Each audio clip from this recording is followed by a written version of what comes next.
Hey everybody, Joey and Brian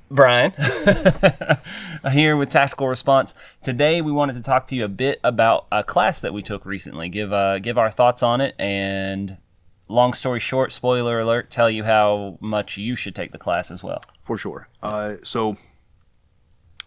a couple classes we took with John Hearn. And so what do you need to know about John Hearn?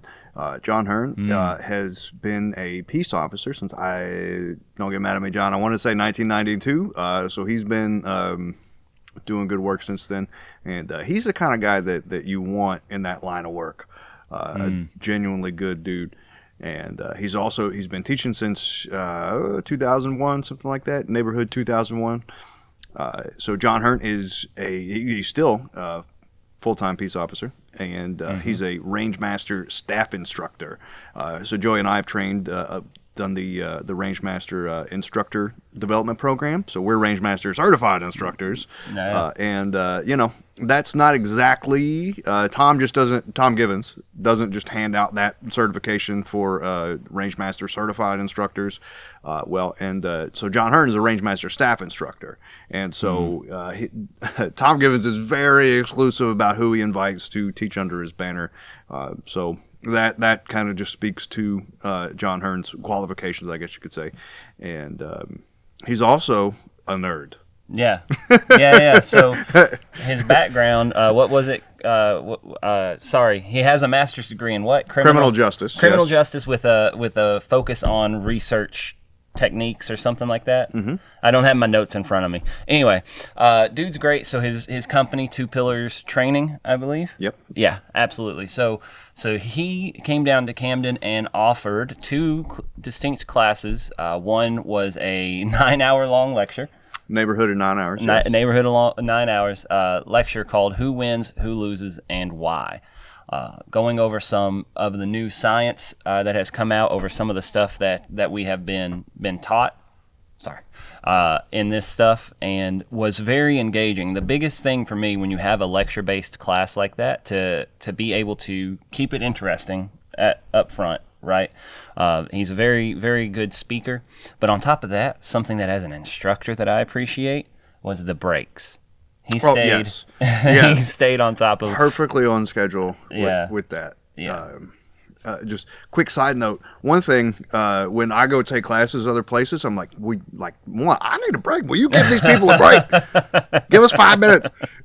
Yeah. So John was very good about that. Like top of the hour, at least minimum 5-minute breaks each time. Mm-hmm. And the dude, to be the only one teaching, like he didn't have anyone to like tag out with or anything. 9 hours of talking the whole time, kept it interesting, kept it engaging, and it was super, super important stuff. Like very cool. Yeah, and so it felt almost conversational. Mm-hmm. Like it didn't feel like I was being spoken at. Right. It felt like I was involved in what he was actually trying to get across, and an absolutely excellent speaker. So I'm perhaps in the minority in that I really like lecture on things that I'm interested in, right? Especially stuff related to teaching the kind of stuff that we teach and living this life that we lead. So I really like lecture, but it was phenomenally delivered. And one of the bigger takeaways I got from that is we might have, as instructors or people involved in training and practicing ourselves with these life-saving type skills, and as James and Andy Stanford would say, avoidance, deterrence, and de-escalation, but also being able to fight and fighting when we have to. But so, like, we might have these theories, hypotheses, or observations that we've come up with, and you might see patterns as you do a deeper study of these things, because we're still students of this, and I spend a lot of time on my own time reading and researching. But John actually did all of the research. Yeah. And so due to the nature of his work in law enforcement and stuff like that, he has access to a bunch of numbers, easy access, I guess you could say, to a bunch of these numbers, to a bunch of these studies. So he pulled all of that stuff and churned and ran through all of those numbers, all of that data, stuff that folks like you and I might have a harder time accessing or finding or something like that. But he found it, he looked through it, and delivered it. And so, yes, people might be dissuaded by taking an 8 or 9 hour lecture class, but it's I don't know how many hundreds of hours he put into developing this, to studying this. And John also has access to be able to have correspondence with the people that put together these studies and these data points and things like that. I don't have the time or ability to do that.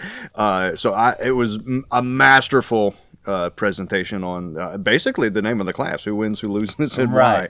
That is a class I would actually, it's a lecture class. I would like to take it again, if I'm being perfectly honest with you. Oh, and John does provide notes. So I did take a few pages of notes, because I'm a note taker, and I'm like, he said this, or I might write down a direct quote that someone said during a lecture or something like that, when I see an instructor's name or an author's name or a concept that I see pop up over and over and over again in a bunch of classes I take, or things I recommend to students or whatever, I'll write a note for myself like, hey, you've written down this dude's name about 50 times. Maybe it's time for you to read that book. Anyway, but so I took, a few pages of notes, even though he provided an excellent handout with, so that you didn't have to get distracted by attempting to take notes. You could actually listen to what he was saying and to digest the material. And so it kind of reminds me of, and I think John might have mentioned this as well, something he would like it to be. It kind of reminds me of the Mag 20, Masato U Mag 20 classroom portion, not in that it's a 20-hour lecture, but that it is a supplement to your physical physical firearms training. This is I don't know about necessary, but it is an excellent companion to your actual your hands-on training and practice. And I loved it. I couldn't agree more. So the reason why you should take the class, just so you guys know, it is a deep look into this, like who wins, who loses, and why. So like the effects of adrenaline and the studies that have come out on that stuff, the importance of practice. Believe it or not, I'm reading currently at the same time reading Paul Markel's new book, How to Shoot Better Than a Navy SEAL, and it has how important practice in. A big proponent of this class or this lecture was how important dry practice is to make those skills automatically available and stuff like that. So hands down, just like Brian said, this is a excellent supplement to your physical training that you do as well. So super important. Loved the class. So that was day one. Yes. So then the second class that we took was, and this is what I was excited about since surgical speed shooting, was his cognitive pistol with tactical anatomy, right? Yes. Okay. Very cool. I'm not very good with course names. I'm like the shooting class, the the thinking class. But yeah, so had a very good time. So surgical speed shooting, he came down and did a small taste of it for one of his portions when he was teaching on the range. So the Surgical Speed Shooting Summit hosted here 2022 with Andy Stanford brought down a bunch of folks for the Surgical Speed Shooting Summit, and so John Hearn was among them, and he had a short amount of time to present basically a teaser for this class, cognitive pistol with tactical anatomy. And my goodness, I can't believe that he takes that array on the road like he does, because the setup, it's very impressive. The setup as far as his turning targets and the running on visual cues, basically, as he has you reacting to visual cues, in addition to making a very I could say eye-opening.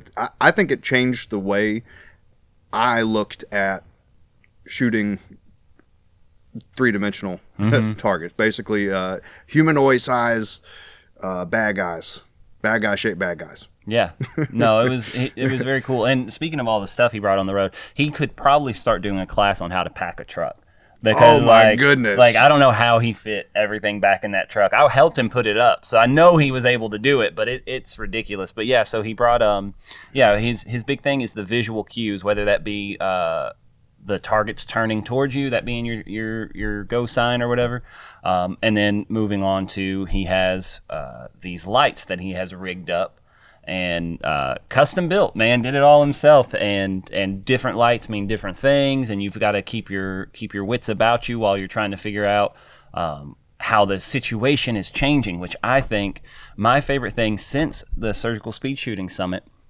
I am jonesing for, and that's why I was so excited for this class, is having to think with a gun in your hand. Oh yeah, absolutely. You know, you have to get some training like that, and it's been such an influence on me. That's why, like at this past alumni, I kind of did a thing based off of some visual things and making you have to process information while like shooting and not shooting and stuff like that, because of how important I believe that skill is, thinking with a gun in your hand. Mm-hmm. You know, and by when you said I, you meant we. Yes, you were there too. Sorry, we did. I'm very self-centered, Brian. You know that's this. Okay, that's okay. Anyway, and so I'm still kind of awestruck that he pulled that whole array out of the back of his truck. It was like he just set up this lab.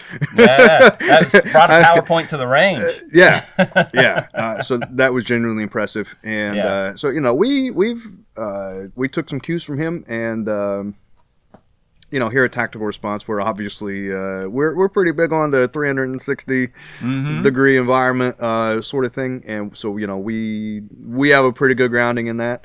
But there's not a whole lot of places that do, and John Hearn absolutely incorporated that kind of stuff, the visual cues in the 360 degree environment, and I genuinely impressed with all that. And there's a few other folks doing stuff like this at this level, I guess you could say.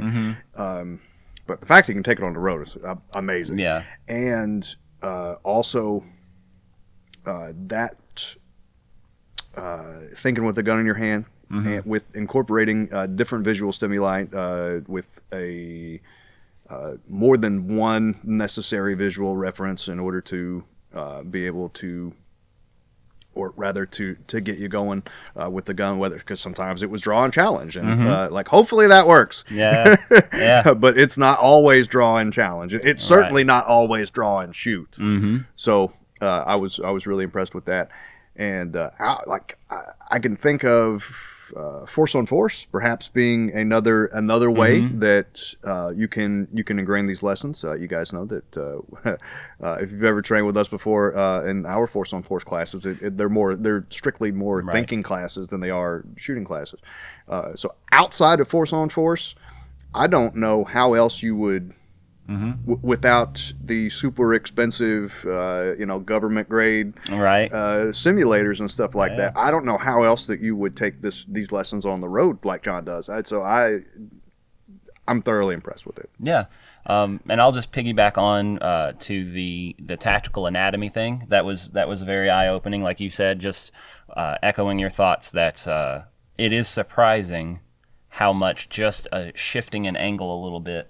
Because, our bad guys normally are two-dimensional when we're on the range, right? And so to have to translate that to a 3D target was very interesting. If you haven't done it before, cannot recommend that you take this class to get that experience, so you can figure that stuff out. Yeah, and so it's not just like boring CSI type stuff. He kind of overlaid different, I guess you could say, layers of targets. I'm not going to give away all his secret sauce, but it made it a very, kind of as realistic as you could be, given what you're able to work with on this kind of range. But I'll say I came up with a what's the word I'm looking for? Physical actualization, experiential. So there was a experiential moment I had shooting on the tactical anatomy portion of that I don't know about rewired it. Struggling to think of the word, but it certainly changed the way I look at the three-dimensional shooting kind of thing. And I have a new reference for it. Obviously, we all had an understanding of it, Right. but I have a new I don't know, bookmark in my mind, or a new reference on how I might go about these kind of things. What did he call those? Emotional bookmark? Yeah. Yeah. So, oh, well, yes. So that was the word he used. Yep. Yeah. Very cool. So, and to borrow another thing from him, the first time you shoot a 3D thing, human, right? It should not be in the fight. It shouldn't be a novel experience anymore, right? See, look, I was paying attention in class. You were, for sure. So, any closing thoughts or anything that you want to touch on for these guys about the class? No, and well, I'll just say that. So, we're teachers first, and you know it is a business, but I'm happy to direct people because tactical response can't do everything. Right. Yeah. We have courses we offer and things we do, and curriculum we teach, but as a teacher, I'm happy to direct my students to resources that they might find valuable, either because people aren't going to fly all the way to Camden 100% of the time, and we know other instructors that take their stuff on the road, might be closer to the other students, and there's some stuff that tactical response simply doesn't offer, like a 9-hour like a full day lecture, an excellent lecture, with all the science and data to go on to it, like who wins, who loses, and why. So no, tactical response doesn't have that class. So I can wholeheartedly recommend John Hearn. If you guys are looking, you should check John Hearn out, and Two Pillars Training. Absolutely. Take classes from John Hearn. Yeah, I agree. Can't recommend it enough, guys. Anytime that we tell you a class to take that isn't one of ours, it's because that we believe, because our goal here is to give you the best chances of surviving that gunfight or whatever thing it is down the road, if you ever find yourself in those situations. And we're just trying to get those resources to them. And if it's with us or with other people, we just want to share that with you. So 100% agree. And oh yeah, go ahead. Always be a good student, because we took that class. We're out there shooting with SWAT dudes, and you know what I mean, like other students who weren't tactical response students at all. They just came for John Hearn. And we train all the time too. And closing thought: no contest. This camera's back. No contest. Best swag in in this thing we do in the art of firearms training. No contest. Best swag. Yeah, absolutely. I haven't even got to use mine yet, but I'm teaching this weekend. I'm wearing a shirt with a pocket just so I can wear this pocket protector that John Hearn gave me. All right, guys. So, long story short, please check out Two Pillars Training. Look at his schedule. See if he's teaching these classes near you. And even if he's not, take the time. It's absolutely worth the travel and the hotel and stuff like that to get this information given to you. And Eventbrite, absolutely. So, guys, remember, your responsibility to be ready for the fight never ends.